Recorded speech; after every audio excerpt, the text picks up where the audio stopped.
Hello friends, welcome to Saturday food funda. Disha, તહેવાર આવે એટલે સૌથી પહેલાં મગજમાં શું આવે? સ્વીટ્સ. એક્ઝેક્ટલી. તહેવારની મોસમ આવવાની છે, હોળી આવવા જઈ રહી છે, એટલે ઓબ્વિયસલી સ્વીટ વગર તો કોઈ પણ તહેવાર અધૂરો જ છે. તો મેં આજે વિચાર્યું કે ચલો કંઈ સ્વીટ જ ટ્રાય કરવા માટે જઈએ. તો હું ને દિશા આજે પહોંચી ગયા છે ઉમિયાજી ફરસાણમાં, કે જે આવ્યું છે જ્યોતિ હોલની નીચે, કે જે બધા ટાઈપના ફરસાણ મળે છે. પણ સ્પેસિફિકલી આજે અમે લોકો ટેસ્ટ કરવા આવ્યા છે જલેબી. તો ચલો ટેસ્ટ કરીએ જલેબી. તો દિશા, ચલો જલેબી ટ્રાય કરીએ. મસ્ત જલેબી દેખાઈ રહી છે, લુકમાં તો એકદમ મસ્ત છે જ, અને એમ પણ સ્વીટ જોઈને તો મોઢામાં પાણી આવી જ જાય. ચલો ટ્રાય કરીએ.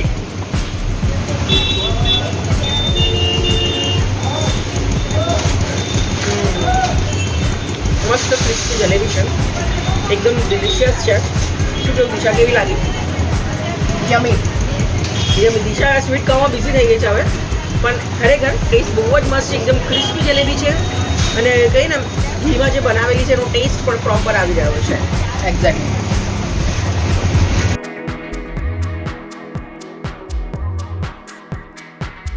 દિશા, ઉમિયાજીની જલેબી તો ખાઈ લીધી. હવે આપણે ટેસ્ટ કરીએ જોધપુરની જલેબી. જોધપુર નામ તો મેં પણ બહુ જ સાંભળ્યું છે, અને હવે આજે ટેસ્ટ પણ કરી લઈએ કે કેવી છે એની જલેબી. નામ તમે સાંભળ્યું છે, એકવાર પૂરા ટેસ્ટ કરો તમે, પછી તમે જાતે જ કહેશો. Okay, sure. ચાલો. એકદમ ગરમ ગરમ જલેબી છે, સૌથી મોટો પ્લસ પોઈન્ટ છે કે જલેબી ગરમ હોય તો ખાવાની મજા જ અલગ આવે. મજા જ અલગ છે. એક્ઝેક્ટ. ચાલો સ્ટાર્ટ કરીએ.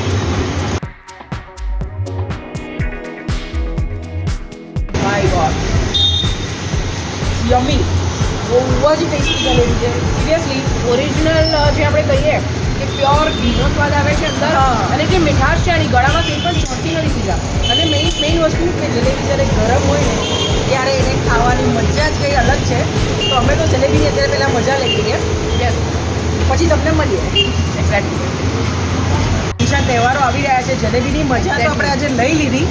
નેક્સ્ટ એપિસોડમાં ફરીથી મળીશું. યસ, કંઈક નવા ટેસ્ટ સાથે, નવી જગ્યા પર. ત્યાં સુધી જોતા રહો સેટરડે ન્યૂઝ.